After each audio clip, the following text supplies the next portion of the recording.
Hello,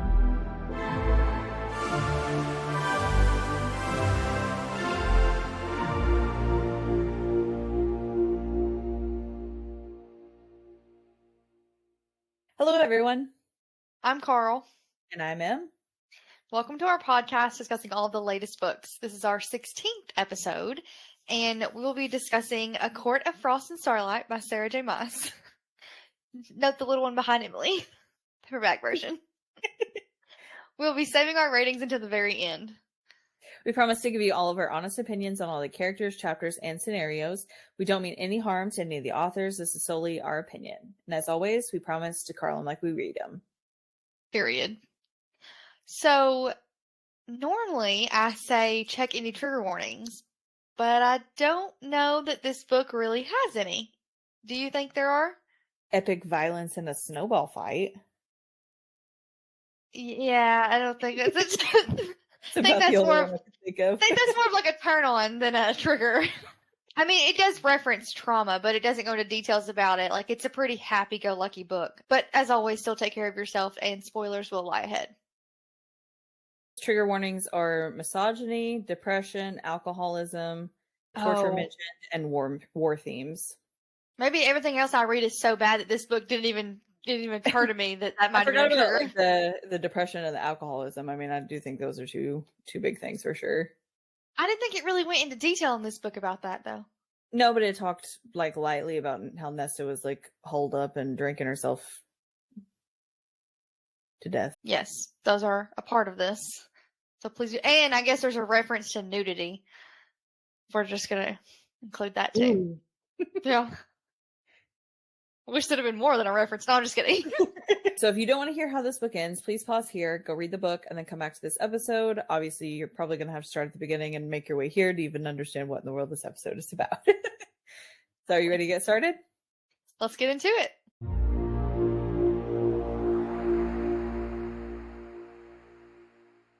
Okay, so I'm going to read the blurb for the book just to kind of jog your memory or give you a little intro to what we're going to talk about today.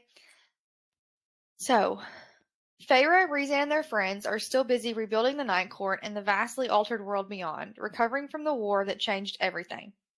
But winter solstice is finally approaching, and with it, the joy of a hard-earned reprieve.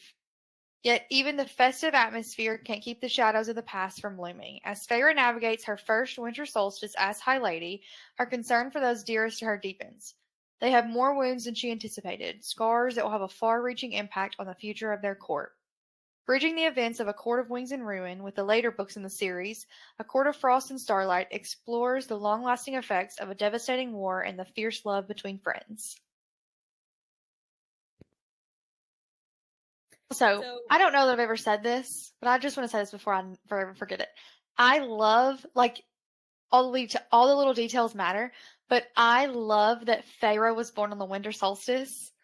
And, like, that all just ties into this entire thing. And, like, this book kind of talks about that. So I just wanted to add that. That is one of my favorite little... Like, it doesn't actually matter, but, like, it does at the same time. I don't know how to explain it, but... It's one of your favorite minor details. Yes. And also, there's a little prologue that I just want to read real quick, too. Or not a prologue. There's a dedication that I'd like to read. And it's to the readers who look up at the stars and wish. Thought that was cute. But, okay, go ahead. I'm sorry. I never read those little dedications. You don't read the dedications? No. Emily! Honestly, when I see them on TikTok and I'm like, oh, that was in the beginning of the book, I'll go and like look in the book and be like, oh, yeah, it is there. That was cute. You don't read the dedications? No. I'm learning a lot about you today. All right. So this book takes place... Best Friends Day, by the way, of all days. I'm a little concerned. Sorry. So this book takes place about a year after the wedding. They're Rhys and Feyre's wedding, to clarify, since there was another wedding that got interrupted. So it takes place on winter solstice, and just kind of where we're at. Obviously, the war has ended. Nesta has moved out. Elaine is still living with Rhys and Feyre, and Lucien is kind of their human emissary of sorts because Nesta has turned down the job for the 18th millionth time. So he is going and staying with who he calls and refers to as the Band of Exiles. And he goes and stays with Vasa, the human queen, and then also Grayson and Jurian. And then he also is going to the spring court to kind of like keep Tamlin in check of sorts and like check on him, I guess you can say. It seems to be more bruises than checking on him and getting some. I was about to say, it's not very successful. Yeah. So they're still living at the House of Wind and their other town home and stuff like that, going back and forth. The townhouse is where they're at, yeah. Yeah. Okay. So Feyre has decided she wants to go out into the town and figure out how she can assist and help them grow their town back to what it was, obviously because of the adder attack and stuff like that and the ravens. There's a lot of rebuilding that needs to be done, which I do find it really good of her. And I think it makes her almost come across to the people as much as Rhysand has with caring for them. Obviously, Rhysand made like a giant like production, I guess you can say, out of his dedication to his city. Always does. Yeah. But Feyre's more like hands-on. She wants to help, but all of them are telling her to go home. Like they've already gotten enough help. Just go enjoy the winter solstice. And so I will say that, like, also the Valaris, the people don't actually know what he truly sacrificed, but they do know that he's been working obviously in their favor this entire time. But I will say that I enjoy like the comparison we get, and again, this is just a little novella to kind of take us into the next book, but I do enjoy the comparison because, she attempted to help the spring court rebuild also. And even though the night court people in the city of Valaris are saying like, no, we want you to enjoy the holiday. Like, we don't need your help today. You've been helping, but today, go ahead and enjoy your break. As opposed to the spring court who just was like, absolutely no. Like, nobody even let her help or even like pass out lemonade or something. I mean, you know what I'm saying? Like even something simple, much less build. Yeah. And that's not how it's at Valaris. Valaris, they're letting her volunteer and help. And I just think it's really cool to see the parallels again, not even just comparing Tamlin and Rhysand, but comparing the spring court and the night court. Yeah, and so this book actually portrays, like she said, a transitionary kind of book. So this actually portrays several different point of views. So we get Feyre, Rhys, Cassian, Moore, Nesta. I don't think we ever got Amarin or anything. I think those were the only ones that we got. I think you're right. And I actually really love that. I'm glad it was just for a short period, but I did love getting the different perspectives. So we first get into what kind of an update on Rhys and what he's up to. So Rhys is going to the camp where Devlin is training the soldiers, and he is trying to, for the 18th millionth time, trying to get the women to just do the preparation for the solstice instead of training. And so apparently the people in the camp are kind of getting upset, which is understandable, that they were sent to the front lines to battle and stuff like that. Yeah. However, my question was basically like, is Devlin's camp know people in Valaris where they know what they're protecting? No, because if you remember, and again this is later on, but there's a reference to a character who lives in Devlin's camp who has no contact with Valaris because there's spices and tea that's sent to her. I don't know if you remember that, but so they have no connection. They don't believe that like those are their people. Like they are Illyrians and like that's it. Like so. Gotcha. They don't know about the attack. They probably know about the attack on Valaris, but they don't know the details. They don't care about it. Quite frankly. I do feel like that would have helped the situation a little bit if they were aware of what they were protecting. I don't think they see that as them protecting that city, though. They think they're protecting themselves and their own livelihood, I think. Yeah. Because there's multiple camps of Illyrians, and that's what they're defending, is to remain there and protect those camps. Because the idea is that if Valaris goes down and the High Lord goes down, they go down too, eventually. It inevitably would spread to them too if it's in the Night Court. So, I don't think they actually believe they're protecting anything except for themselves, to be quite frank. Gotcha. Well, then that kind of defeats what I was going to say, because I was going to say, like, they should know what they're protecting. Like, they should be a little bit more understandable instead of being upset about that. But I guess if they don't know about it, that makes sense, because they're just kind of being like, okay, well, we could have went and hid instead of like fight and died, kind of thing. Well, my thing about it is like, how are you going to say like you're like this great warrior race and like you're the baddest of the baddest, but you're going to complain that you had to serve on the front lines of a war? Yeah. That also, it does protect their livelihood. They may not care about Valaris, but it still protects their livelihood as well. Oh, yeah. So that didn't make sense to me a little bit, because that's how I would have dispelled it. I'd have been like, oh, y'all now y'all want to cry. Yeah. I thought y'all were big and bad. Like, I wanted Cassian to be like, run it. Like, what are you training for this whole time? Like, exactly. And then like for the women to be mad. What are you mad about your abusive husband dying for? True. You should be thankful. True. Like Emery, well, again, later on, but like Emery's dad dying. I was like, yes, thank you. So we do we meet Emery in this book, don't we? Briefly, yes. Yes. Okay. So I guess I can say her name. I was scared to say her name in case it's a spoiler. Yeah, I don't remember which chapter it is in, but Cassian goes to buy the winter clothes and stuff for the town from her shop. So Rhys says that he's offered Nesta jobs. She's declined. And he's kind of just chit-chatting with Cassian a little bit. And he says, I don't remember if it was out loud or to Cassian, or to himself, but he said something about how he doesn't believe his happiness is real, that he believes it's like a ploy, because he's never really had an immense amount of happiness. It sounds like his dad was pretty strict and pretty like drill sergeant-y, and then when he was kind of free of his dad, he went and spent it as a slave, basically. So then, this is his only chance he's really had happiness, which Cassian then responds and says, hey, you've paid the debt long before it was ever due. So you definitely are free and clear. You can be happy. You're allowed to be happy. Yeah, I would say his dad was probably even abusive. I mean, the level that his mom would rather reside in the Illyrian war camp than she would with him. So I would even venture to say maybe even abusive. But also I think he feels that way because anytime he's ever felt happiness before, it's been ripped away every single time. Yeah. So I think he's just like, waiting for the other shoe to drop, essentially. So that breaks my heart for him too. Like, he can't even fully enjoy it because he's afraid it's going to vanish tomorrow. You know what I mean? Yeah, I think when the next shoe is going to drop, which I guess in the next book makes sense because the shoe did drop. So. The shoe did drop.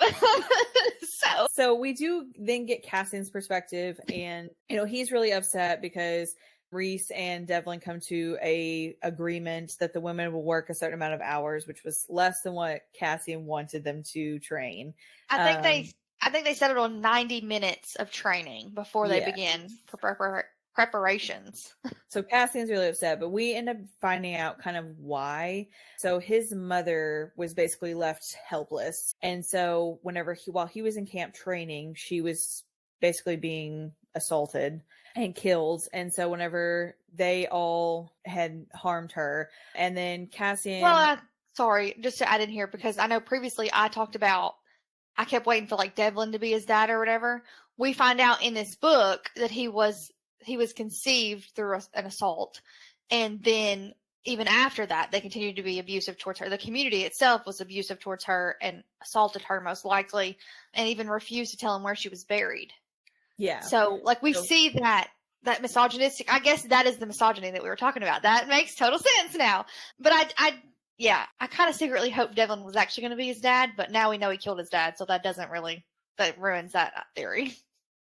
So we end up finding out that he did return back to his hometown and basically destroy everything and anything. Nobody would tell him where his mother was buried, and so he just kind of took out his anger, which really the way that they've spoke about Cassian, I don't think you would ever want to make him angry in any way. So it's kind of hot. Well, I was going to say to be expected, but I mean, I know that you're going to compliment on everything that he says with that reaction. I love Cassian, but also like, can you imagine? And I don't know that I've ever hated somebody so much that I would withhold where I buried them through torture. Like, the entire community hated him and hated his mother so much that not a single one of them broke while him, Az, and Rhys tortured them. I just don't quite understand how there wasn't like a sweet old grandma was just like, honey, like I'll tell you where, like, you know what I mean? Like, I don't think most of the women last that long. Or something.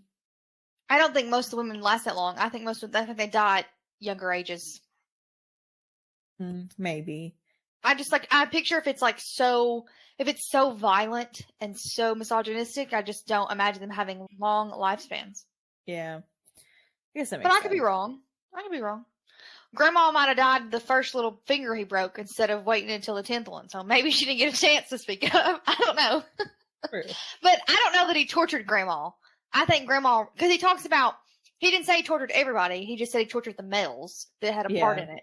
So Grandma probably never got tortured, but Grandma might have known. He does say, I think he says it was a woman that hinted at they might have thrown her off of the cliff or whatever, into the ravine or whatever it is. Oh, yeah. I forgot about that part. But that still doesn't tell him. And she might not really know either. Who knows if she made that up? True. She may have just been saying it to make him feel better, though, too. Yeah, possibly. She might have just said it so that she gave him like a false piece, he'll never know. But I just can't imagine how much they had to hate her and him in order to withhold that information through torture. Yeah. There's very few things that I think I could withhold through torture, and it is not going to be the location of some random woman's body. Well, and to be honest, it's one of those things like, why are you not mad at the man that technically raped her in the first place? Because they're misogynistic. Yeah. We're going to cycle back to the issues that are at their hand. I will say that is an awful thing. Awful, awful what happened to his mother. But I love getting to see his story and learn about his story in this book to really set us up for the next book. And again, I love that not only him, but him, Rhysand, and Azriel returned and slaughtered anybody that put a hand on his mother. I love that. As awful as that may be to say, I was like, yes. You and those three. I mean, I'm just saying, like, if there's not going to be any justice, at least there can be revenge. You know what I'm saying? I mean, it's justifiable in some sorts. You're agreeing, you just don't want to say it. I don't think it's, like, hot to, like, murder a whole town, but... It's not a hot that they murdered. It's a hot that they, like, even after her death, they still wanted to defend her and give her some level... I don't know. So, if you got murdered, I would hunt them down. That makes you feel better. Okay. It makes me feel slightly better. Don't do it, because they better run, too. So afterwards, we get where Feyre is shopping in the Rainbow for solstice presents. And we kind of get Feyre's inner dialogue, I guess. And Feyre's talking about how her and Rhysand has been super busy. And apparently they do hold weekly audiences with their people. And I really liked that. That reflected to me a whole lot of, how another one of those comparisons between Tamlin and Rhysand of how different they are. Yes. Because obviously Tamlin only held court not to hear his people, but to collect money from them so he could end up richer. Where Rhysand didn't even care about money. He just wanted to hear what their complaints are. And Feyre emphasizes in there that Rhysand is very, like, interested in whatever they're hearing. Even if he's already heard it multiple times over, he's still interested in what they're saying and, tells them, hey, we'll figure out a solution, or, I'll write you back and address this. And she also emphasizes that they both personally respond to the letters themselves, which I really like too. I really think that that's good. Obviously, I think it is a little bit unreasonable, and I think Feyre is kind of getting to that point where, like, hey, can I hire somebody else to, like, help me write and respond to these? But I do think it brings a different level of, I don't really know what the word I'm looking for, but just like something, a connection with their people, a different, like, appreciation from their people of, like, I'm being heard, and it's not just like a dictatorship kind of thing that's going on. Well, and I will say, it is probably easier to do that with just Valaris as opposed to the entire Night Court. True. So, I will acknowledge that. However, I do agree that it was really cool, just to add that little snippet, that they actually listen to their people and then respond. Not only do they listen and attempt to solve the problem, but they respond to them and say, either we can or cannot solve that problem. Here are some suggestions or whatever. Her and him. I did really like that. I liked that he let her, and she talks about that. He kind of led the first couple, but then he was like, no, jump in. Come on. You are my equal. What you say holds. I love that. Always love that. Well, and we end up getting where, while she's shopping, Feyre stops in front of an abandoned shop, and she ends up running into the girl, which we find out her name is Rosanna. I don't know if it was in this chapter. Later on, we figure out her name, but she was actually the girl that Feyre had saved with the water wolves previously in the Adder, I guess, battle, you can say, or invasion, however you want to word it. And the girl... Invasion sounds better. Yeah, and so the girl ends up inviting her to a paint class, which I thought was kind of cute. I felt like this book really had a lot of normalcy, but on obviously a richer level. Correct. Yeah. So, but it felt very absolutely normal. She's like, why don't you buy the building? Yeah. I was like, wait a minute. But I really love that. I love kind of the normalcy and the sense of their world can be good. However, I did also find that a fault with this book, because to me, if it's some kind of fantasy, I expect some kind of epic battle and some power stuff going on, all that kind of stuff. And it just seemed they really emphasized, or she really emphasized a lot of the transition rather than continuing the storyline more so. I think she tried to add a lot of conclusion to everything, but it just still didn't solidify everything for me, because obviously in the next book we get more on all of their stories that just kind of evolved and changed who they were, I guess you could say. Well, and I was going to say, we kind of discussed this, and I'm 100% positive we'll talk more about it in the next episode, but I know we both said that we would have kind of liked for A Court of Frost and Starlight to sort of end Rhysand and Feyre's story, and their story be done, as opposed to dragging it out and then it still being a big event in the next book. Yeah. So I do agree that I think this book I think we could have gotten a happy-go-lucky, and that been a happy ending. I think we could have gotten what happens in the next book in their story could have been in this book. I don't think it needed to be a big dramatic moment in Nessa's book. But in saying all of that, I still did really enjoy this. I enjoyed getting to see everyone, pretty much everyone, not everybody, but most of the people actually happy and safe for once, considering we just read 3 books where they were not any of that. True. So, but I do agree that I think if we were going to do this to where we could just connected Aquawar to A Court of, I can't even say Aquawar and say A Court of Flames. We were going to connect A Court of Wings and Ruin to then A Court of Silver Flames. I think Feyre and Rhysand's story should have ended in this novella. Yes. So she ends up, again, getting invited to a paint class, which I thought was kind of cute. I thought that was really sweet too. I do feel like it would kind of be intimidating to be the woman that's inviting the High Lady of the Night Court to come to her paint class. And then also kind of, if I was the person leading the paint class, I would be a little nervous to be painting in front of the High Lady of the Night Court. But, to each its own. Confidence. I kept thinking, what if she's awful? Yeah, are you going to lie to the High Lady and tell her, oh, you did so good, like a child, knowing that she... and you can't even guess what she painted? I don't know. That's what I kept thinking. She's not awful, but y'all don't know that. Well, I had wondered if there was rumors going around about her painting or something like that, and that's how. Maybe. So they end up also visiting the Court of Nightmares to see how close Iris is getting to Kier, which is who? Iris. Eris. Iris. Iris. Eris and Kier. I think my eye just rolled all the way to the back. No, your eye didn't roll. Your eye got stuck. So Eris, whatever, and Kier see how close they're getting to each other, because he keeps visiting Kier down in the Court of Nightmares. Yeah. And they're kind of trying to figure out why and what's going on, which obviously two bad guys getting together is never a good thing, to be honest. No. However, it does make me wonder how it connects in the next book, to be honest, because we never hear really of Kier in the next book. So it's kind of, where did he go, especially if they're so buddy-buddy in this one.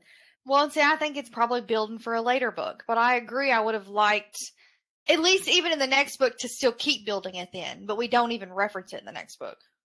Yeah, I think we talked about this outside of the podcast, but I think my biggest issue is Sarah has a habit of like dropping something and then doesn't talk about it for like 4 to 5 books later. And it's just almost so hard to keep up with all of the things she's dropping that it's just, you forget about them. And then by the time it comes around again, you're like, well, where did that come from? It came out of the blue. And it's just like so much stuff that is expected to like keep up with, instead of like solidifying at least most of it in the second book, and if not all of it by the third book after where the drop is, kind of thing. But that was one of those things that I was just like, well, where did that come from? Where did that go? There were several times that you were like, wait, like for example, Jurian. Like yeah. You didn't think he was an important character, so you just read past it and kept going, which is understandable because at that time he wasn't. And then he didn't, I wouldn't say he became an important character, but he became a semi-important character. And it's important to know the backstory to know how it connects or whatever. And so we talked about that was sort of lost on you initially because you didn't realize it was going to matter later. Yeah, I mean, to be honest, like the other thing is that I also have kind of a problem with is the characters being dropped. Like, for instance, Grayson's father, we figure out his name, but then we never actually figure out the girls' father, and he actually had a bigger role to this point in everything. Oh, you mean Papa Archerin? You wanted his first name? Yeah, I mean, like, we didn't even get any of that. So it's just like, to me, like, why are we learning these names to certain people and we don't hear anything? I mean, it's been 5 books and we know this guy's name and we don't know why we know his name, but we never learned the father who ended up sacrificing himself and, you know, leading a fleet to, you know, the war kind of thing. You know, it was just like, see, and I never read that much into it. The thought never even occurred to me that, wait, we never found out Papa's name, but we knew Grayson's dad. I assumed we knew Grayson's dad's name because you can't call him anything else other than what his name is. But Papa Archerin, we'd call him Papa. No, you could have referred to him as Grayson's father. I mean, yeah, I guess technically, but in the scene, he's not just standing there. Like, he learned Isaac's name, but I mean, he never comes back up again. No, but he's relevant to Nessa's storyline, to her own character building. Well, that's even Feyre's dude that she was sleeping with, we learned his name. That's fair. I never understood why that was included in the storyline. I don't know if it was like to show, I don't want to say how hopeless she was, but like how she wasn't following like societal rules, you know, about, you know, staying pure until marriage or whatever. And like she never had hopes to get married. I don't know if that was the point. I will agree. We learned little information like that is not really relevant. Yeah. It doesn't matter. Yeah. What is the guy's name? Now that you said it, I can't think of it. Isaac was the only name that came to me, so I don't remember. Isaac is Nessa's, Grayson is Elaine's. I know they mentioned him later on that he's married and has like a kid or something. Mm-hmm. And at the end of A Court of Thorns and Roses, he's married. But she knew he was getting married. Yeah. That wasn't a secret. So. She didn't love him, though. I cannot think of his name now. Was his name also Isaac? I don't honestly know. All right. I'm going to have to reread the book now. So we get back into Feyre's point of view, and Feyre has experienced her first cycle as a Fae, and she says it's 10 times worse than it was as a human. Which honestly, if that's the case, hate that for her. Like, hate that. I said, knock me out. Yeah, take it out. So while Rhys is like taking off work, he's sitting there caring for her, which is honestly so sweet. Tamlin would have never. Agreed. He would have been like, suck it up, you're fine. A typical man. So then we get where Rhys admits to Feyre that it's really hard for him to forgive Lucien or Nesta for what they did. And Feyre ends up admitting, they exchange like a truth for a truth. And Feyre ends up admitting that she hasn't painted because she's afraid she may not like what she ends up painting. Because she is a very an emotional painter. So she paints whatever, she's feeling at the time, which I completely understand, especially after we find out what her first painting was. Completely understandable why she was afraid of that. I do love that she painted what she saw in the mirror for Rhys, though. Yes.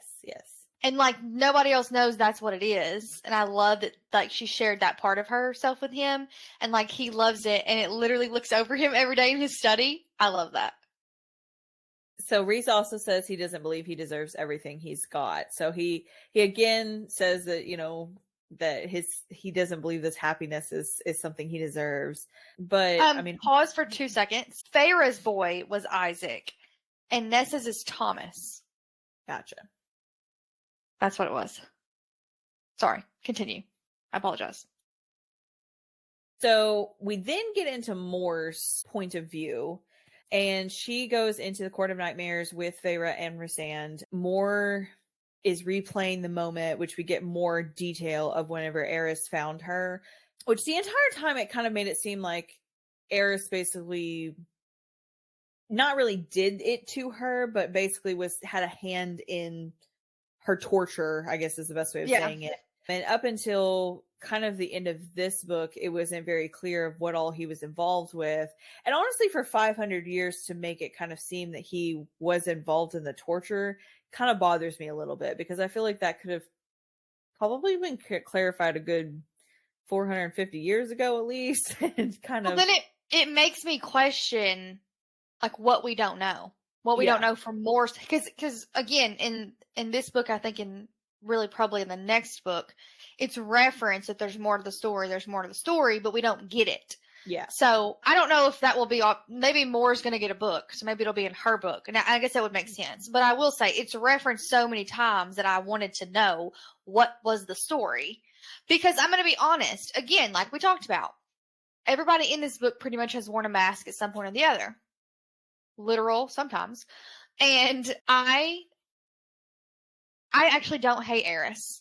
I'm not going to say like I love him right now. I'm not going to say he deserves happiness just yet, but I would be able to digest a redemption story for Eris as opposed to never ever does Tamlin ever deserve one.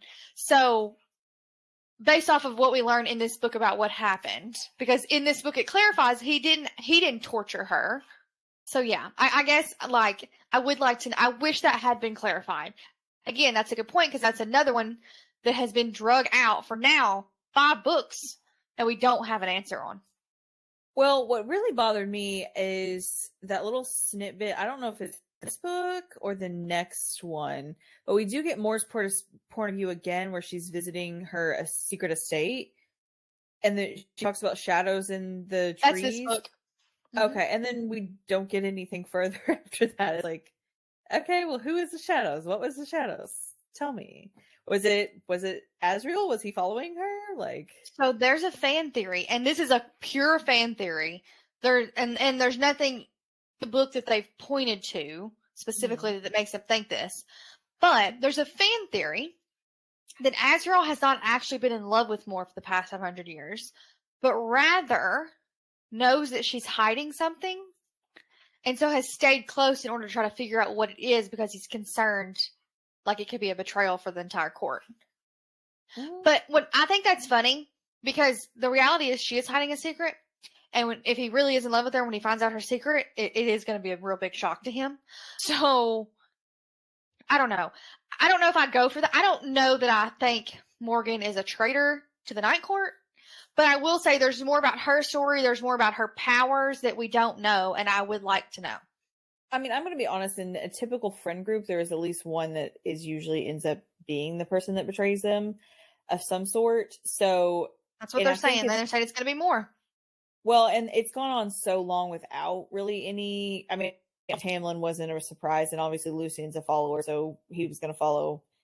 Ianthe wasn't a surprise, but all of this stuff pretty much at this point is 5 books, and we don't have an epic betrayal.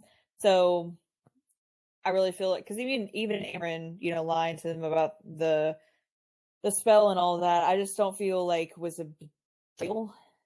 So I'm waiting for that moment where somebody does, and I do kind of agree it could possibly be more, because she's kept this secret about Eris and all of that kind of thing to her chest. Like, nobody's speaking up and clarifying whenever they're saying like, hey, I hate Eris, what he did to you. And really, he kind of, to me, I took it as he tried to save her from worse, or a continuation of the abuse she already had, because it sounds like his father is a piece of crap too. So I think he knows her secret and like knows that she prefers females. And I think he knows that how miserable she would have been shackled to him. And I think he did her a favor. Now, obviously to her, it's not going to feel like a favor because she had nails in her stomach and he left her on the ground to bleed out. He left her on the ground to bleed out, though, is the key. But in the long run, and I don't think she actually has hatred towards Eris. I think she pretends to hate Eris to hide her own secret and to keep that animosity, because otherwise people would start asking questions. Does that make sense? Yeah. Because I think she knows Eris knows. And I almost wonder even if there was a conversation that day about it. And because the one big question for me out of the whole story that we get for more, how did Azriel know that she needed him or needed someone, and where she was exactly? Yeah. Eris had to have told. And we've in this entire 5-book series so far, Eris has been ally to the Night Court. You mean to tell me they just happen upon more? No, I don't think so. I don't think so. And I think Moore's pretending because she's afraid that he'll tell her secret that she'll have to tell her secret if it's suspicious. That's possible. Yeah. I'm following that. But I do agree. That's another thing. It's been drawn out for 5 books. I like, if her book was the next book, I could be okay with it, because we do get more of it in this little novella and in the next book. But her book's not the next book. We've got a lot with Amren though too, and we don't really have a solidification her story either. That's true. And I will tell you this. Sarah is, I believe she's in contract for, I think it was 3 more books. 3 more books, at least. So that would finish up the entire Inner Circle, because the next book's supposed to be Elaine. It'll probably be Elaine and Azriel's story, even though I'm telling you, they're not going to be together. Anywho, Azriel and someone else we meet later. And then the next book will either be probably Moore's, I would imagine, and Eris. Not together, separate. And then the last book will be Amren's. But also, I actually don't see why Amren would have a book, because she's got her happy ending with Varian already. And her story would almost be like a prequel. You know what I mean? Yeah. So I don't know. But I do think the next book is going to be Elaine's, and then the next book will be Moore's. That's my theory. That makes sense. I got to tell you, though, Elaine's better get steamy or something quick, because I can't read about a bunch of gardening. I'm not doing that. I can't do it. But I will also say that evidently, just because Azriel is in it. Oh, if we get Az, it ain't gonna be Elaine's story for me. It's gonna be Azriel's story. But I will say that Crescent City 3, and I'm no spoilers, but Crescent City 3 has a crossover with characters in this series. I don't know to what extent. I haven't read it, so I can't spoil it anyways. But so that makes me think, like, I'm wondering what happens there to maybe set up the next book, and maybe that clarifies on who the next book actually is. Maybe it's not Elaine. I don't know. Yeah. But that makes sense. But anyway, so I think she is probably just setting it up for a later book to be Moore's book. But I do agree, like, we could have planted that, like, if her book was going to be book 7, we could have planted that in 5 and 6, maybe, or in 4, 5, and 6 even. Not 1, 2, 3, 4, 5, and 6. Yeah. It's hard to remember all that. That's what I really liked about Rebecca's books. Whenever she, like, hid in one, was exposed in 2, and then you go back to 1, you're like, oh my gosh, now all of this made sense that I didn't catch on to. And she is again hinting on that in book 2 for book 3. So I'm hoping that continues the same trend, but having to wait like 10 books and not possibly get the story is where it's just like, okay, well, how much stuff do I have to remember, and when is it going to come relevant, or what is relevant, because I now have to wait 10 books and, figure out whether or not it is. So that's the part that kind of frustrated me a lot with it.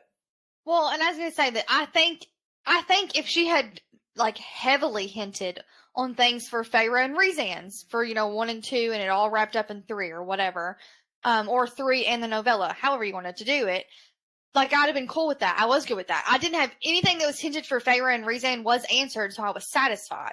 But we started hinting for Nessa and for Elaine and for Cassian and for Moore and everybody else in book 1 even, and real heavily in book 2. So I kind of think she kind of jumped the gun to make those hints, and maybe should have held on to them until later in a later book. Well, I'm going to be honest. I will say I do like the hints, though. I do like being like, oh, I didn't realize that at that time. Like, I do like that. But I do agree that maybe not 7 books ahead. Once we read the whole thing, though, that might change. I might read the whole thing and be like, oh, that was because throw it a glass. Again, coming back to that, I do not complain about that. Everything was tied up beautifully. Happy ever after. I say that and I haven't even read the last book, but I know what happens. So I know it was tied up beauty, happy ever after. And so I don't know.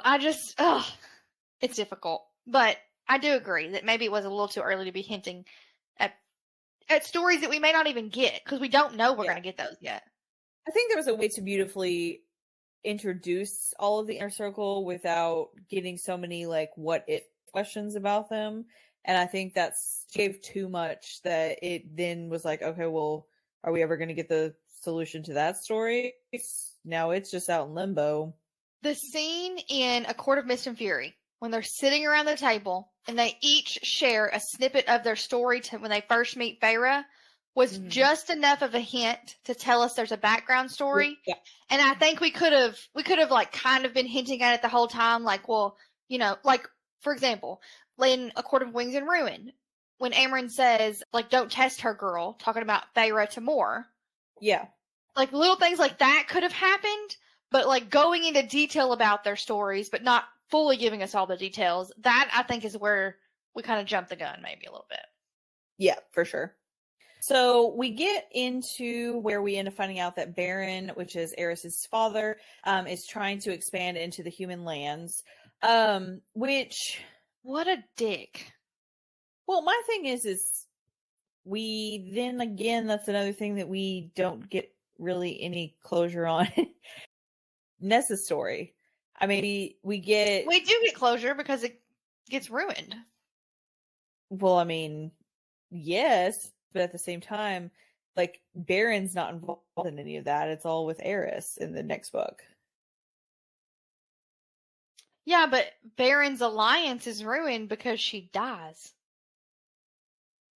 Or it wasn't with the queen to begin with. It's with Koshe? Mm-hmm. He seems like a pathetic excuse for a Death Lord. I gotta be real with you. Yeah. I think there's probably something else that's gonna happen. Because now he's the only like god alive in the book in this realm right now. So I think that's how it's probably going to connect to something else, but I don't know that for sure. I'm going to be honest, he kind of reminds me of in the Marvel universe, those giant stone like things out in space that are like holding, you know what I'm talking about? The giant stone? Well, they weren't really stone, but they were like giant. What godlike movies is in? Well, it started being really emphasized in the Guardians of the Galaxy? Eternals. Oh, Eternals. Okay. Yeah. Wait a minute. You know, and then I think it's Guardians of the Galaxy, like the heads floating off in space of them. Is it like Kang in like in the what if thing that we see? I can't think what his name is. Honestly, you're gonna be disappointed in me. I've only seen Eternals one time. It was beautiful. The Celestials. The Celestials. Oh, okay, yeah. Okay. I'm with you now. Like that's kind of what not per se the look, but I'm talking about like the power and like, you know, over everything he kind of had. That's what I imagined them talking of him as, and then all of a sudden he just didn't, the one meeting of him didn't really seem like that. Maybe it'll change in the future. That's what I keep thinking, is like maybe something else is going to happen, and that's why like I don't understand things at this point. And like we just said, I'm okay with that for a book or two, but once it gets to like 7, 8 books down the line, I done forgot that I was even concerned about it, because the amount of time it takes to publish a book is like, I graduated from high school and undergrad and law school by the time the next book came out. Like, I don't remember none of that. You know what I'm saying? Like, not really, Yeah. but it's like I've had a whole life also happening, and I've read however many books between now and then. I might have forgot what even happened in the first point. Yeah, for sure. It's just real drawn out. I do agree with that. We should have hinted later. Which I will say with Crochet, we only hint about him in A Court of Wings and Ruin and then A Court of Silver Flames. So he might be a part of, if Elaine's book is next, he may be a part of that, and that might be solved. So that's not really fair to assume yet about him, I guess. But other things. I think Baron's always going to be a pain in their rear end, though, because he's Baron. I'm fingers crossed, we get a real good detail story about how Aerys ends his father and takes over the throne. That's his happy ending. I don't care that he gets a wife or whatever they're called. I want him to kill his dad. That's what I want. Consort. And I want his mother to end up with Helion. And I want Lucian to find out he's the heir and he takes over the day court. Well, that's the other thing that's kind of been drawn on for a few books now. Mm-hmm. Okay, sorry. Just a question. This is weird. But in the next book, an incident happens, and they talk about how her scent is mixed in with the babe's scent. So I'm trying to figure out how. That's because it's growing inside of her, so obviously there's scents coming off of her. But I would imagine that the babe would have a mixture of mom and dad's scent. So how did no one notice that Lucian did not have Baron's scent? I think they did. I think Lucian is the only one that doesn't know. Well, Lucian and Helion. I don't know that Helion's ever met Lucian. Well, I don't know, because in that meeting, they talk about how Lucian passed that one in the Fey vein so that way they could create a cure. So I feel like he's been in the court and been associated around the court, because she also built his eye and stuff like that too. Well, Tamlin got the eye from her. But, I mean, he did pass her a little vial, but I kind of read it as just like a passing meeting as he was traveling through. He dropped it off and kept going.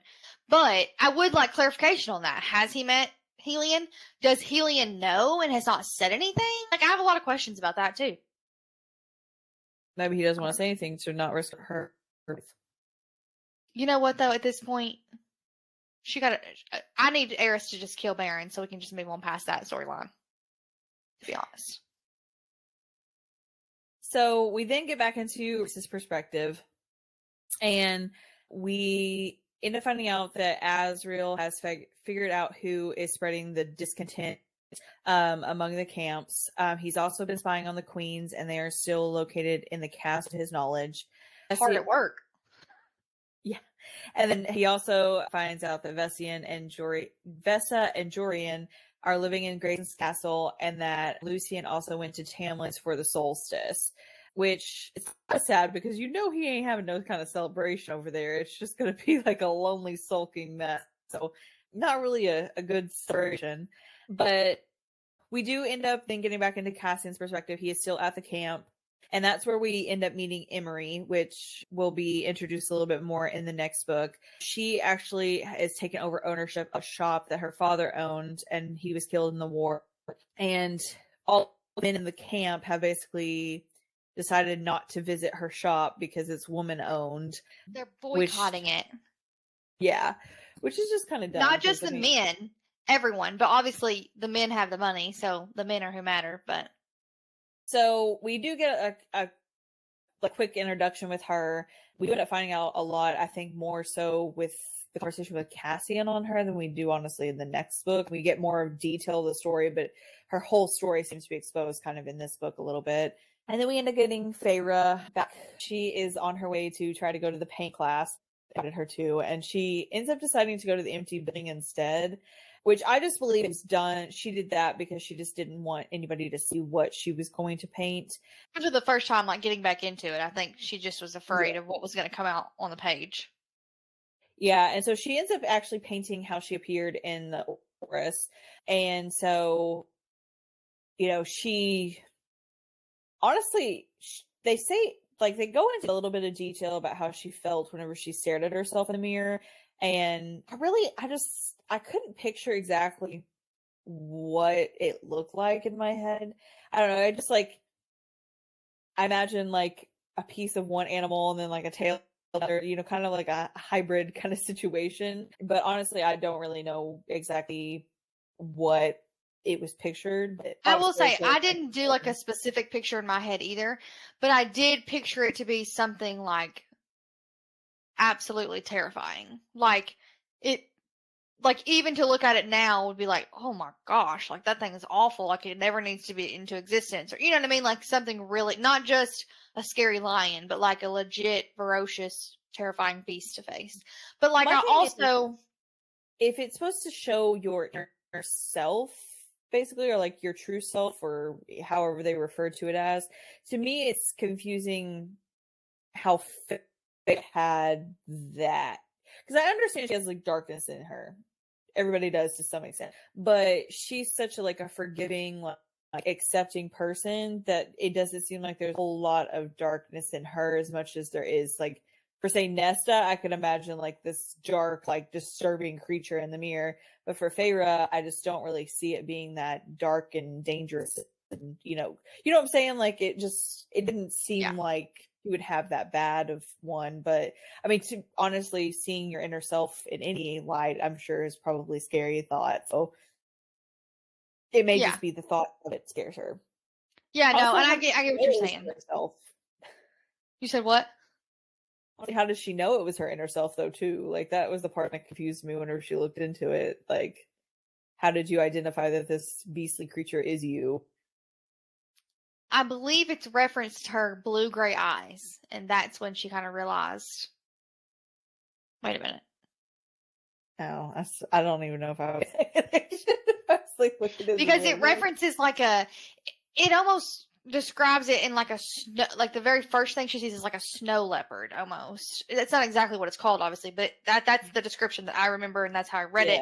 And then it says that it just sits in front of like in the mirror opposite or whatever, and she like was just telling it, and then she said, I think she said it blinked its blue-gray eyes at me, and then like the scene fades. And then later on she talks about when she realized that she just she curled up into a ball, like she was going through it until she finally did face it and accepted it, and that's when she got to claim the mirror. But I do agree though that like I would not have pictured her inner beast to be. I would have pictured an inner beast of some sort, and even an inner beast that maybe did have different body parts because she is from the 7 different courts she's made. So something of that sort, but not necessarily something so awful when we know other characters like Nessa, and honestly probably even Rhysand, should have a worse beast, you know? I don't know. Yeah. But either way, I loved that she finally painted it, and I love that Rhysand hung it up in his study. I love that. So we get back into Rhys's perspective, and he is on his way to Tamlin's, and he goes and visits the mansion, estate, however you want to refer to it as, and it's completely ruined. Now. Yeah, it sounds like honestly it's sitting empty and vacant for like 20 years, and like the grown in through the hallways and overtaken the place, which honestly I know they talk about how like Tamlin had to like mace or like sleep with somebody on the calamari or whatever to like give back to. I just want you to know, every time you say calamari, I get that's seafood. It's calamari. That's the actual event. Whatever. But I just get tickled every time thinking like he's sitting there eating calamari. That's what I picture. Whatever it is, but that's his great sacrifice. Yeah, but like they like give back or whatever. So like I'm wondering if like deep down like the estate's like a reflection of his inner, turmoil and stuff like that. So like that's why the vines are growing, is because he's angry and upset. So is the estate. I'm almost like the housing alive for Nesta in the next book. Yeah, no, I totally would agree. And also on top of that, he also has no servants. So even if he had servants, maybe they could help combat the fact that the house was overgrowing because of his anger. Yeah. But he has no servants, so I think it just runs wild. Well, and he's also not guarding his land either. So that's kind of, I think, opening a doorway where we're probably going to get something in a future book regarding something with that. And he very steadily says he doesn't want any help from Rhys, because Rhys offers to send people to help him guard, and he's like, no, I'm good. Don't worry about it. I don't care. I hope what we get is somebody slicing his throat. I mean, I'm gonna be honest. I think the torture at this point, I think he's beating himself up worse than anything. You ruined your own marriage. Had you been good for her and right, like had you been good to her, I should say, she would have stayed with you. True. So we do get back to Feyre's perspective, and we find out that her and Cassian are decorating for the solstice.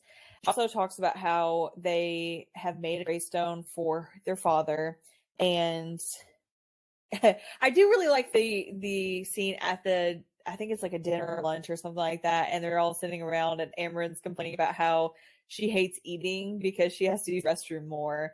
Honestly, that was probably the most human or Feyla I've seen Amren be the entire series. So I thought that was a cute, like, little playful side of her that we haven't really seen at all. Yeah. And so Nesta ends up missing the dinner, and so Feyre goes on a hunt for her into the taverns to find out where she's gone to. And I felt so bad for Feyre where she's sitting there trying to negotiate with Nesta to get her to come to the solstice, and she's basically just like, I'll pay your rent to show up. And that's really the only reason why she ends up showing up anyways, is to get her rent payment. And I was just like, that would make me feel like crap. And honestly, I don't understand how Nesta didn't feel like crap. Yeah, I'll come to basically a family activity just to get money from you. It sounds like an addict. That's exactly what it sounds like. She is, though. I mean, that's the whole point, is that she is so far in depression and alcoholism that, I don't know. I felt bad for Feyre because she finally has like this chance at happiness, and her sister is still angry or whatever. But that's not really fair because her sister also just went through a great trauma. And so I guess I see both sides. I do understand why Nessa's angry. I do understand why she's depressed. I do understand why she drinks herself silly every night. Like I get all of that. And I honestly, for a certain period of time, I think she was entitled to that. To attempt to process it herself. Now, I think a year of that is, or like 6 months or whatever, is a little too long. I'm not saying a specific, I don't know what specific period that I'd put up with it, but I do think she's entitled to some of it. And in this process, the war the war ended, it's been a couple of months, I think, at this time. Because the summer solstice, no, I think did it just end? Because the summer solstice is in 6 months. And when we start the next book, it's been 6 months since 3 months. It's been 3 months since the summer solstice, I think. I can't remember. Anyways, the point is, I think Nessa was entitled to a certain period of time of grieving and having her little moment and trying to settle herself out.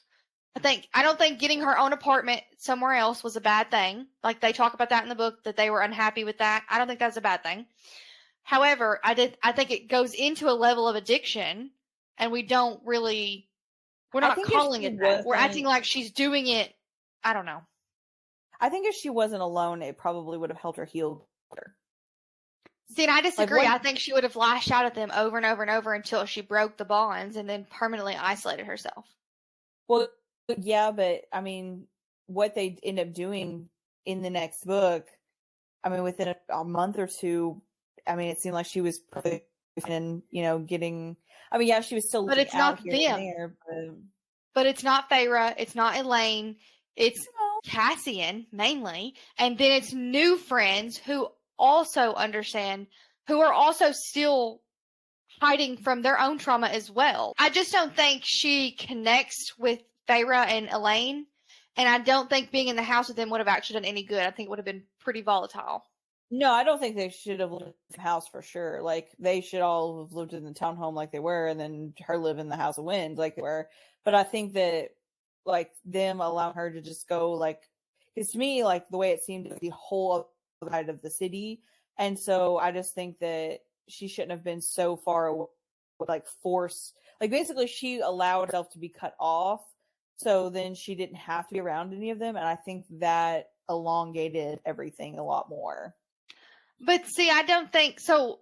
The way that it's portrayed in their point of view is like she's doing it so that she can avoid them. And in a way that's true, but I think she's doing it to avoid them, but in a way it protects them. Because had they been there every single day, I think it would have been volatile and much, much worse. As opposed to, I'm going to go self-isolate, and if you'll just leave me be until it gets to a certain point, which we'll obviously see in the next book, and you'll just leave me be, then you can go on about your happy little merry way, and I'll be miserable, but it won't make you miserable, except Feyre has to make sure everybody else is happy, or she's miserable about it, which is, I think, a Feyre problem. But I get it, but also I don't think that it's fair to the level of hatred that Nesta gets. I don't think it's fair, and maybe that's because I am a Nesta, and I would 100% if I'm angry, especially if I'm to the level of that I'm engaging in harmful behaviors, and you put me in a room with you, you're not going to like me after we're done with that conversation. So I would remove myself to prevent that. My issue is she had plenty enough years to process everything with her father. And just because he ended up showing up and being better than what she expected him to be, I don't feel like that changed. Like, she could still grieve, but I think it was more so the guilt that was making her rough around the edges rather than I think the hatred for herself was the core of everything. Yeah, but I think to be honest, she lived in that pit already for the years they were poor. And to me, I feel like it was a little too much. Like, it was years worth. It wasn't just all about her dad, though. No, but that was a big, like, ticking point on her depression. But I mean, my thing is just a matter of she had time to process how she was treating her sisters. She had time to process how she hated herself for not, helping out around the house. I mean, she had time to process her father. I mean, there was even the processing her leaving them.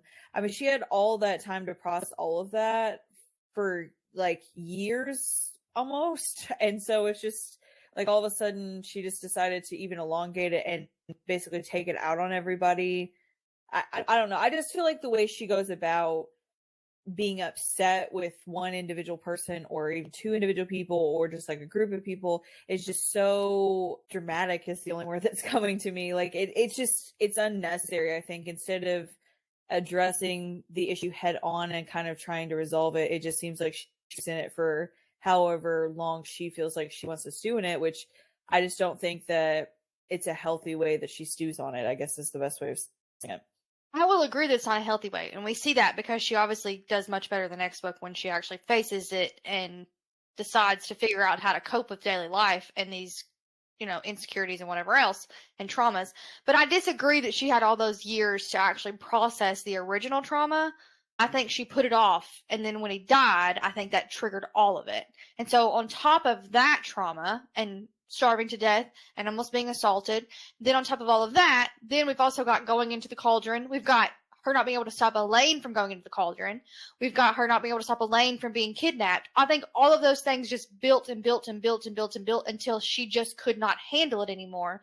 And instead of having to sit in that house and see all of them happy while she hated everything and everyone, including herself, she removed herself from that. And I can commend her for that, honestly, because instead of ruining everyone else's happiness, she did remove herself. And everybody else did get to have happiness for those months that she was separated, except for when they were occasionally mad because she was spending money or whatever. But for the most part, it did not impact their lives tremendously. They made it their problem. I think, to be honest, though, like, if she was going to do that, she should have a plan of how she was getting out of it rather than just getting herself further into it. Yeah, but that's what mental illness is. I mean, well, I know, but that's like, easier said than done. Her entire life is basically just like, let somebody else handle it. Is been her theme. I mean, Feyre handled her last problems.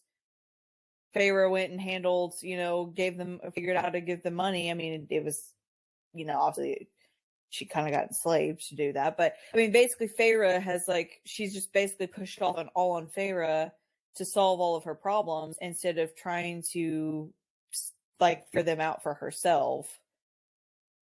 I mean, even coming out of the depression and stuff, I mean, Feyre solved the problem for her too. You know what I mean? But I don't think she asked Feyre to do that. And I don't think she asked Feyre to go out into the woods and do anything. Feyre stepped up and did it, and that benefited Nesta. But Nesta never said, you should be doing this. You need to fix this. I see that differently. No, but I think she just always has passed the buck to somebody else the entire time, instead of just finally being like, I'm going to take the lead and figure this for myself and solve this problem myself. Which is what I think she finally does in her book.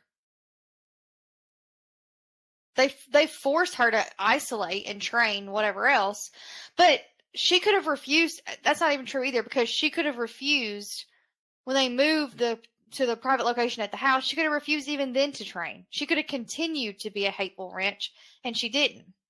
So I don't know. I guess I see a little different, and maybe because I do resonate with Nessa more of a character than I do with Feyre. She could have refused, but she would have been kicked back to the human lands, and she didn't want to go back there because she didn't want to go back to those kind of people. So obviously she liked being around when she was around. She just didn't want to be around them because she wanted to throw her little temper tantrum for a little bit.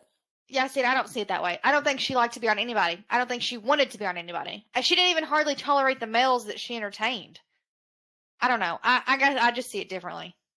She was just very adamant on not going back to the human land. I think she wanted to die, to be honest. I don't think she wanted to be alive, but she just she couldn't take the initiative to actually do it. And I think that she constantly was trying to find an escape from her own mind and body. And and the only way was harmful behaviors. And then when they removed those harmful behaviors, she found another way to escape from her mind and body, which was through training and reading in the library and other things that were not harmful behaviors. You know what I'm saying? Yeah. Because they didn't make her become friends with the priestesses.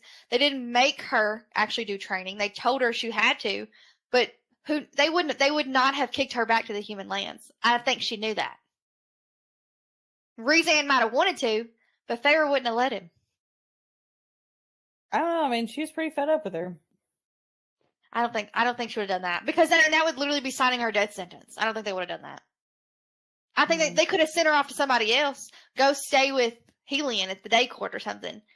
Or I don't know. That would have been a delightful story to read.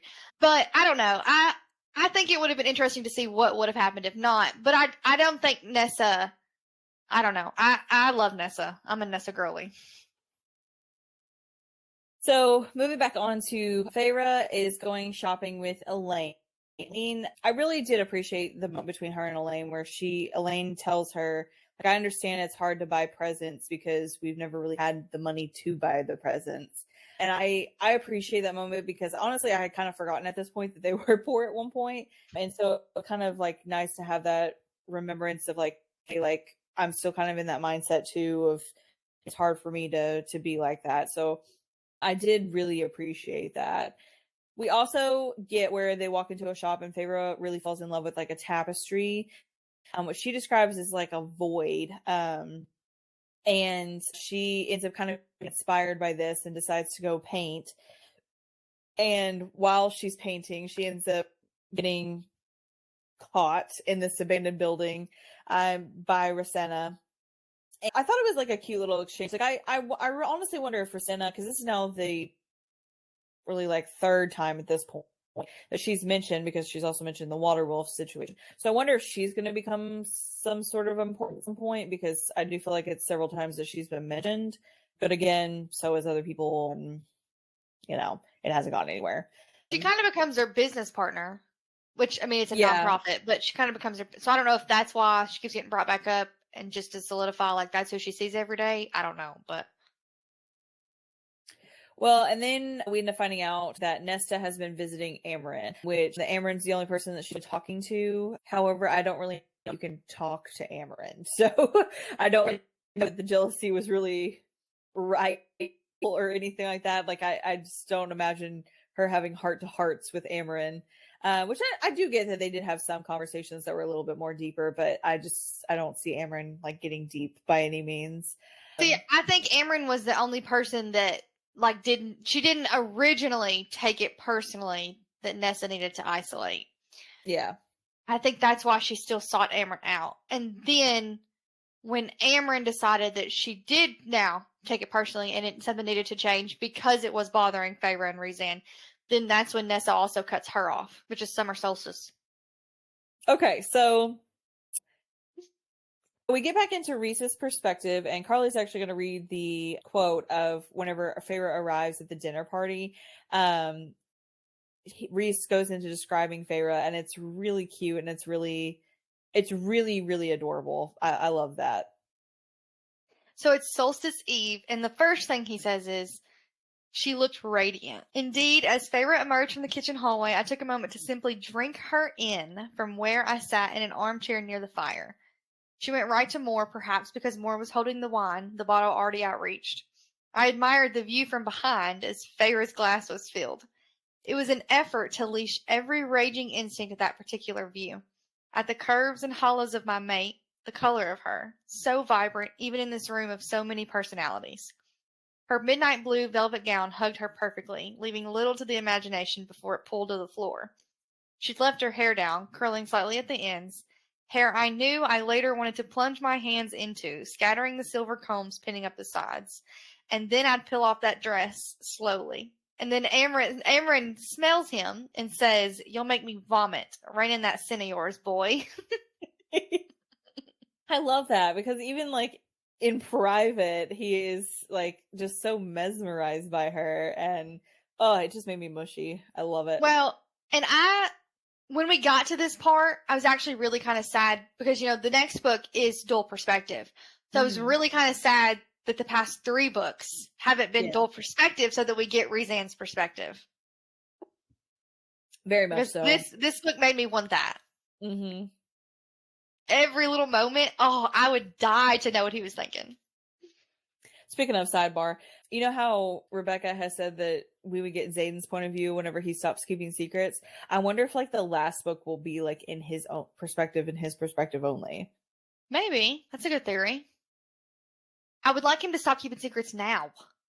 Well, yeah, but he's never going to not keep all of the secrets. So anyways, back to main bar.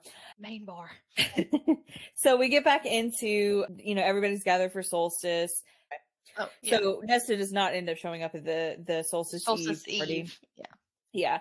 And so, but Avarian is there, like, everybody's gathered, everybody's, you know, drinking and just having a good time. I love that Varian showed up. Yes. Which I get it, because he's in the summer court. So, like, their holiday obviously would be the summer solstice, not the winter solstice. Yeah. But I just love the idea, like, and I love that Rhys even throws out, I think, like, you should, you know, see if Tarquin wants to come around or whatever. I just love that. I wish he would. I really do. Like, I love Tarquin. I don't know why I love him so much. He really wasn't, like, in it so much, but he's just a cute little character. That's like Asriel. Somebody said he says like 16 words total, and everyone is obsessed with him. I was like, that's kind of fair. I am too. The next chapter is back into Feyre's perspective, and she wakes up with a bunch of gifts from Rhys for her birthday. Some of them are like a sketchbook, a scarf, some charcoal, and she basically tells Rhys that she wants to paint him or, draw him naked. And they have like this really intimate moment where she's painting him as the French girls. And they end up going out downstairs afterwards, and Lucian actually ends up coming back and arriving at the party, which I was kind of shocked by, but I'm sure it wasn't going over very well with Tamlin, so he decided to come back to have some little bit of positivity drink into his life for a minute. Well, and I don't even know if I'd say that. I think he probably came because he wanted to deliver a gift to his mate. Well, true. Which, considering she doesn't give him the time of day, speaks pretty highly about him. I mean, I really do love his determination. Like, he is determined to get her to fall in love with him. But he's so respectful about it, too. That's what I really like about it. Yeah. I will say, though, and you're probably about to mention it, but winter solstice tradition in the morning, I love that it's literally her birthday. And he's like, I love you. Here's your gifts, but I got to go real quick. And he doesn't tell her what's going on. Yeah. I was like, just, why would you not? Even if it's like in your mind as you're leaving, like, oh, hey, by the way, we do this, and like leave her dumbfounded. But like, he's just like, oh no, it's your birthday, but I gotta go. Yeah. So Moore decides to take her to the cabin to show her what all the boys do during the solstice, which was honestly the part, like up to this point, I liked Cassian, Azriel, and Rhys. Liked them. This snowball fight made me love them. Like, I mean, it was just like such a like kid thing to do, but yet they're all like 500 years old, and yet they're every solstice going to have a snowball fight. I think, and I also really appreciated that it was like a time where they just like got away from everything and just solely focused on their friendship. I thought that was really, really good too. Did it sadden you to think about how many snowball fights Rhysand missed while under the mountain?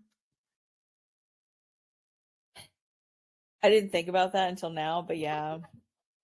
And then it makes me wonder if they still did it in like his honor kind of thing, or if like if they had an honorary person they had stand in for him or something. I imagine them building a snowman, and then they pretending it to be him and just like hitting him with a bunch of snowballs. So I don't think they still did it because I think they were trapped in Valaris and the cabin is up in the mountains. Gotcha.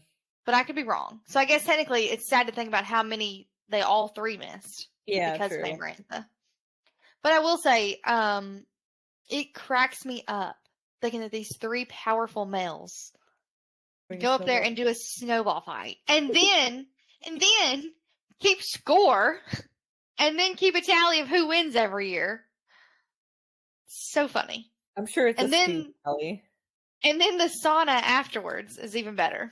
Yeah, so we get back into Feyre's perspective, and she is communicating through the bond with Rhys while he's in the sauna, and ends up turning him on. And so she sends images through. Yeah, they're butt naked in the sauna, and so he ends up Moore and her sitting inside, and they hear like banging and like all of them like yelling and stuff like that. And I just thought it was a really cute, like normal like scene, obviously, even though there was a little bit of magic involved there, but I did really like that. So they end up going back to I was gonna say, I loved that it was obvious what happened too, and Moore was like, you got him kicked out, didn't you? Like she was in on it almost. Like I just love that. That's so fun. Well, we get back to the townhome, and Elaine has actually made Feyre a cake, which I thought was really sweet. I mean, up to this point, she kind of been baking for her own happiness, and I really appreciate that she, took the time out of it really felt like this was probably the first birthday that Feyre ever had that it was really like a birthday. Like there was like zero, I mean, obviously there was drama with Nesta, but there was really no war, there was no drama, there was no poor where they couldn't get gifts or cakes or anything like that. It was just very awful mother. Yeah, a normal birthday. Yeah, I agree. And so we do get into the presents, which is one of my favorite parts. So I really enjoyed that Cassian got Moore a nightgown or like a nightie, and everybody's just like, what the crap? And like Azriel kind of like has a reaction of like, what the crap are you getting her that for?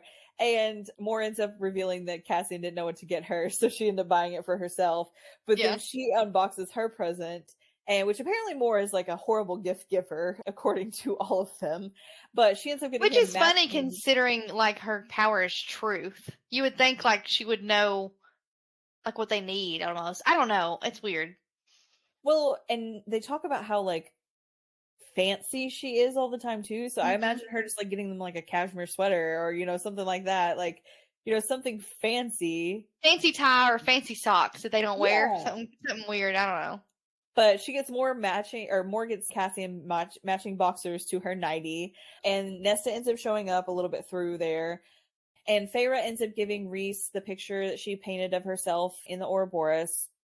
Elaine gifted Asriel a power to stop his headaches that everyone gives him, which I laughed out loud at that. I was just like, but what was funny is like there's almost like a delay laughter from Asriel. And so it was just like a few minutes, I just imagined like silence, and all of a sudden he like, that was funny. You know what I mean? And they all start laughing too. Rhys and Cassian crack up about it. I thought it was adorable. Yeah. And then when everyone started shipping Elaine and Asriel, it kind of made me mad because I don't ship them and I don't want them together. So then I was like, take away the cuteness. So then at the very end of the party, Feyre meets Nesta at the door and gives her rent money. And she basically just grabs it and leaves. She doesn't really say much, but Cassian like storms after her. And we get then into Cassian's perspective, and he decides he's going to walk Nesta home and give her a present, which I hate for him because she does refuse it. And I was just like, he's just trying to be nice. Just take it. You don't have to like accept it, but you just could take it and make him feel pacified. Or heck, you could even pawn it off and get some money off of it even if you did that. I mean, but see, I also understand setting clear boundaries instead of being like back and forth and making it worse on him. If she just said no every single time, then it's like, for example, Asriel and Moore's never actually said, no, I'm not interested. So it's gone on for 500 years. As opposed to Nessa continues to say no, no, no, no, except for when it's like a life or death situation. That's a little different. But she doesn't falter in that until the next book, obviously, when they're stuck together in close quarters. Then she really falters. But anyways, so I don't know. I can kind of appreciate that, like sticking to what you've said and saying like, I don't want anything to do with you. Please stop trying to force me to. You know what I mean? I don't know. But at the same time, my heart also hurts for Cassian because he's such a lovable little thing. And it's like, just take it. Don't even open it. Throw away on your way home. He won't ever know. But I don't know. It's just, yeah. I mean, I really don't think. She wasn't in the right headspace, I don't think, to accept it. And I don't think that him or Feyre appreciated that, honestly. I don't think they really knew how bad it was. Well, I think if she would have probably taken that present, it probably would have opened the door a little bit to accepting Cassian a little bit sooner. I think she would have hated herself more. That she's continued to be hateful to him, and then he still knows her and not loves her, but likes her enough that he could come up with such a wonderful gift. Yeah, but everybody's been trying. She's the one that's just not making any effort. But I think that's the point. She doesn't want them to make that. She's not asking them to make the effort. It's not her fault they continue to try. I don't know. I will. Okay, well, I will say it did hurt my feelings for Cassian, but I understood also Nessa's perspective. I hate how that he felt like so angry about it that he threw it in the lake, like he never could give it to her again in the future, kind of thing. Yeah, but that was sad. Nesta ends up coming home, and Cassian still flies over and follows her, and she says she knows he does. And I thought that was really cute, that even though he was really angry at her, he was like, I still gotta make sure she makes it home okay. Like, almost like an angry follow is how I imagined it. And she ends up sitting in silence and just basically, I imagined her going home, sitting behind the door on the ground, just like staring at the wall until the next morning. Almost like a Bella and Twilight situation, or a New Moon situation. And that evening, Feyre is still at the party, and she's talking with Az and Elaine about gardening, and Rhys comes over and he's like, hey, let's go somewhere. Which, they start heading up the stairs, and he decides to win her over to the cabin. And this part for me just made me love Rhys. Like, I loved them in The Mist and Fury. I was okay with them in The Wings and Ruin, but like this scene in this book made me just be like, oh, this is why I loved them again. But Rhys tells Feyre that all of her dresses was made by his mother for his future mate. And I just loved that so much, because she's just appreciated these dresses, and he was willing to give her these dresses even if like they weren't before they maybe, were mated. yeah, like I love that so much. And Feyre then says that she wanted her tat to be changed to match the one that Rhys has on his knees. And so he changes it, and they decide then to start trying for a child. And it was just such a really sweet scene. But then the next day, Rhys takes her to an abandoned estate, and he lets her know that her solstice present is that he bought this land for her to build the home that she wants for their future. And I mean, just loved that so much. Like, I Yes, love him he was like, anticipating what she needed yeah, before she even brought it up to him and said, "Hey, this townhouse is getting too small. We gotta have a bigger place." He anticipated it and was like, "Hey, I've got it. Beautiful. Here, and guess what? You get to build it all yourself. You get to decide everything." I love that. well, and I think the other thing is too is like the House of Wind was like more of like a professional setting. Then the townhome was like still, it was still the inner circles building to me. And so like this, I think, was the first thing that was really like Feyre and Rhys's thing. And really, Yes. honestly, more so Feyre, because obviously she's designing it all. But I think it was really the first thing, to be honest, that she's owned for herself rather than, you know, somebody else has owned it and she's just had to make it do kind of thing. Yes. I mean, Tamlin's was the same way.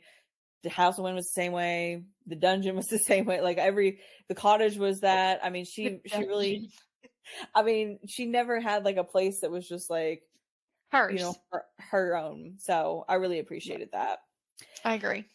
So we end up going back into Rhys's perspective, and he has decided to visit Tamlin again. And Tamlin is even farther gone than what he was before. And he's basically just sitting in the dining room staring at a dead elk on the table. Creepy. And Rhys basically gives him orders. That's how I kind of perceived the conversation of, hey, the Summer Court's bringing soldiers to protect your lands. And Tamlin's only response really is, do you think Feyre will ever forgive me? And my heart kind of felt a little, I was saying, I felt a little bad when he said that. And then I remembered very quickly what he did to her. And I was like, yeah, no, never mind. Well, I feel bad. And I mean, Rhys ends up responding and said, well, we never got an apology to really even forgive you. And which is true. I mean, but I do think in his way of saying like, hey, you know, be happy, or however he worded it or whatever. Yeah, he said be happy. I think that was his way of apologizing in a way, but just without, I just think he's too much of Tamlin to say, actually, I'm sorry. But it still is not, I'm sorry. And his behavior hasn't changed. He's feeling awful to Lucian still. Like it's not just about how he treated Feyre, it's about how he treated Feyre, how he treated Lucian, and how he treated even Rhysand. So you're going to hate me by this comment, but at this point, I felt like he and Nesta would have got along pretty well because they were both doing similar behaviors. No, they were not. Yeah, they were lashing out the people they loved. They were segregating themselves off with no one around. Tamlin didn't want any people waiting on him hand and foot. Neither did Nesta. Okay, Tamlin in those three aspects, maybe, but Tamlin created his own consequences. Nesta did not. Nesta didn't ask to be put in the cauldron. Nesta didn't ask to watch her dad get his neck snapped. Nesta didn't ask to feel incompetent. Nesta didn't ask to feel weak. Nesta didn't cause those things, and Tamlin caused his. Nesta was preventing her own happiness, yeah. Nesta didn't believe she didn't believe she deserved happiness, but that's not the same thing as... Well, at this point, neither did Tamlin. But Tamlin was abusive towards Feyre, and that's why she left him. That is not the same thing as Nesta being put in the cauldron and being traumatized. Tamlin caused trauma onto someone else, and then suffered consequences because of it and didn't like it. Nesta did not do that. Agree to disagree. Okay, we probably should, because that will upset me, because I do not believe that Tamlin and Nesta are the same character. Totally disagree with that. No, in this book, I felt like they were very similar, but I'm not saying like throughout the entire series, but their behaviors in this book particularly were very parallel. I'm not going to disagree that their behaviors might have been similar, but how we got to those behaviors was entirely different, I think. So I think it reflects differently, but that's okay. We're gonna have another book about Nessa, so I'm sure say plenty of things that I won't like. That's okay. That's what we're doing here. I actually really appreciate Rhysand in this moment because even though Tamlin's been an absolute jerk to him and Feyre, he decides to then cook for him. And, you know, he uses his powers to cut up the elk and cook the elk and stuff like that. And he really didn't have to. He could have just left Tamlin there staring at the table. But I think that really spoke volumes for Rhys that he felt bad for the guy, I really think. But I do think at that point, that to me was also another parallel is like what Rhys was doing for Tamlin is what Feyre was doing for Nesta. And I do think that, you know, he was, even though Tamlin's been this horrible person to him and like spoken to him horribly and spoken to Feyre horribly, he still was just like, hey, like, you know, let me help you out. Let me figure things out for you. Let me try to get you better, which obviously he was still keeping his safe distance, just as Feyre was towards Nesta, because obviously she can't, you know, go and be with her and not get ripped to shreds like Tamlin would probably do to Rhys if he was in the beast form. And the chapter that I was talking about with Moore, where she goes to her, like her, I don't really know if it's like a secret estate. Like it wasn't clear to me whether or not everybody knew about it or not. She says she's never told anybody. So I don't know when we talked about earlier, like reference shadows or whatever. I don't know if that's a reference to something or what, but she says she's never told anybody in 500 years. I just don't understand why she would have like a secret estate. That's her escape, like that she can go and be alone. But it was weird to like talk about the horses. That was strange. Yeah, I don't know. It was an odd chapter that I just don't feel like we're gonna get an answer to anytime soon, and so it really bothered me to put it in there. Yeah. To be honest, I feel it really was odd to put Moore's perspective in here at all, to be honest, because honestly the things that we kind of referred to were strictly Moore centered and not really like the group or added anything to like the group situation. That's fair. So I just don't really know why, but I guess, you know, obviously we don't know yet. Maybe book 6 is her story, not Elaine's. I don't know.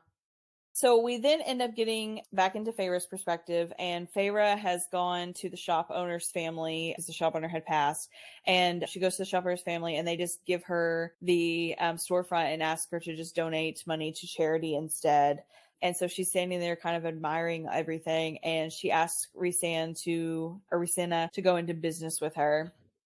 And they decide to do like little like hosting classes where they host family. But I really appreciated that some of the things that she emphasized is that no one will ever have to pay for the class and no one will ever have to pay for supplies. So it's basically just where families can show up or just individuals can show up and just have free reign to paint without having money or not having money.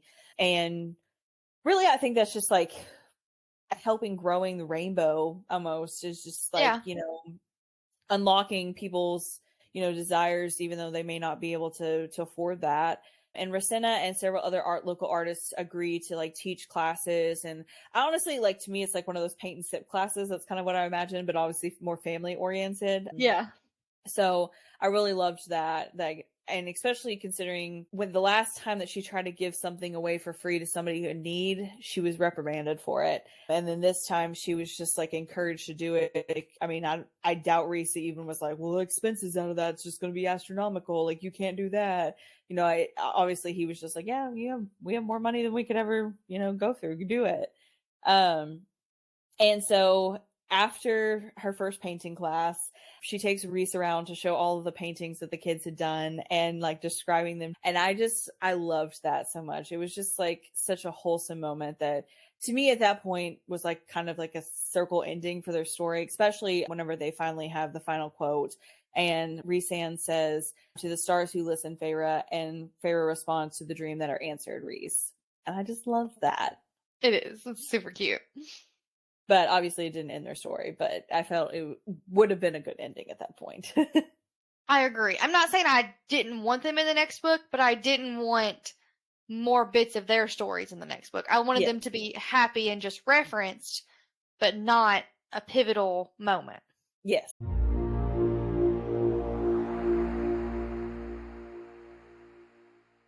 So what is your final thoughts and ratings? That's a great question.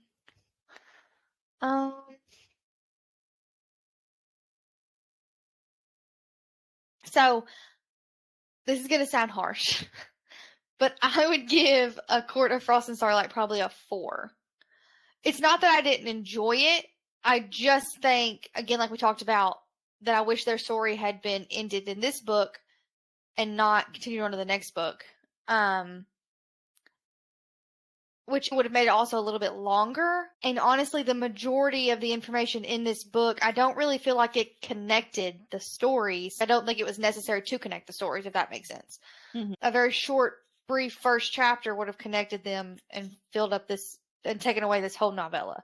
So, again, I'm not going to say I disliked it, though. I still enjoyed it. I loved getting to see them happy and, like you said, living more of a normal life and everything. So, yeah, that's mine. So what's yours? So I kind of like gave it 2 individual ratings and then a combined one. So for Rhysand and Feyre's side of the story, I think it was definitely like a 4.7 for me. I thought it was very wholesome and a very much like resolved everything for me for them.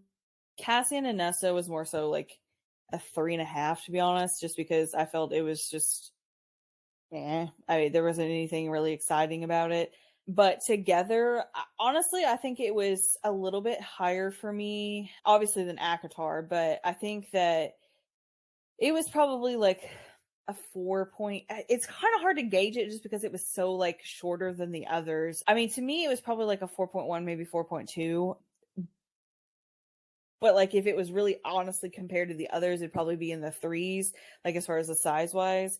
But overall, like the story wise and the content it gave, I would say it's probably like a 4.1, 4.2. But now reading the last book, it's not that for me, just because it didn't solidify the stories and begin the next story for me as much as what I had hoped for. But yeah, originally in this moment, whenever I read it, and only this book, about a 4.1, 4.2. Okay. All right. Well, if you like this episode or any of our other episodes, please subscribe to get access to bloopers, extra content, and more on Apple Podcasts, Spotify, YouTube, Patreon, and just about every other platform that you can listen to podcasts on. You can also send us book suggestions, comments, or general inquiries to our email at likewereadthem@karlandempodcast.com. You can also check us out on Facebook, Instagram, and TikTok. We would really appreciate you guys interacting with us on those platforms and stuff. We love to hear your guys' thoughts, and especially every Monday we do ask a question of some sort to kind of, get to know our listeners and stuff a little bit more. But just our thoughts on the episodes and things like that. We would love to hear your guys' opinions and get commentary on different things as well. Yeah, so we appreciate you tuning into this episode. Next week we'll be discussing A Court of Silver Flames by Sarah J. Maas. I'm going to read just a little blurb real quick to give you an idea. You just really love saying blurb. That's what it's called. I looked it up. I know, the way you say it, it's just like you get so happy and like blurb. It reminds me of, it's in Megamind, that little like purple, like it's a little creature. Megamind. Oh, Megamind is so good. That's a Disney movie? I think it's DreamWorks. Okay. Yeah, I've never seen that. I love Megamind. You need to watch that. Okay. Spider. That's what he says. Spider. Okay, so Nessa Archeron has always been prickly, proud, swift to anger, and slow to forgive. And ever since being forced into the cauldron and becoming High Fae against her will, she struggled to find a place for herself within the strange, deadly world she inhabits. Worse, she can't seem to move past the horrors of the war with Hybern and all she lost in it. The one person who ignites her temper more than any other is Cassian, the battle-scarred warrior whose position in Rhysand and Feyre's night court keeps him constantly in Nessa's orbit. But her temper isn't the only thing Cassian ignites. The fire between them is undeniable, and it only burns hotter as they are forced to work closely together. Meanwhile, the treacherous human queens who returned to the continent during the last war have forged a dangerous new alliance, threatening the fragile peace that has settled over the realms. And the key to halting them might very well rely on Cassian and Nessa facing their haunting past. Against the sweeping backdrop of a world seared by war and plagued with uncertainty, Nessa and Cassian battle monsters from within and without as they search for acceptance and healing in each other's arms. Woohoo. So, as always, we promise to crawl them like we read them. Think so.